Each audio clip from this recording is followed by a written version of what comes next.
السلام عليكم وأهلا ومرحبا بكم مشاهدينا الكرام في هذا الخبر العاجل الذي وردنا الآن رسميا. هذا هو أول أيام عيد الفطر المبارك بالمغرب لسنة 2025 حسب الحسابات الفلكية الدقيقة. لكن قبل البدء متابعينا الكرام لا تنسوا الإعجاب بالفيديو والاشتراك بالقناة ليصلكم كل جديد أخبار المغرب.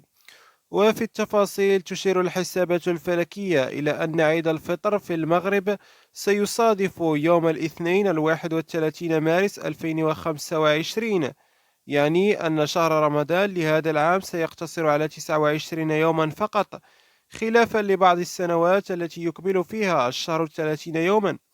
وتعتمد هذه التقديرات على معايير فلكية دقيقة، حيث يكون اقتران القمر قد حدث قبل غروب شمس يوم الأحد 30 مارس، ما يجعل رؤية الهلال ممكنة في عدد من المناطق، وهو ما يدفع لتوقع إعلان نهاية شهر رمضان مساء اليوم نفسه.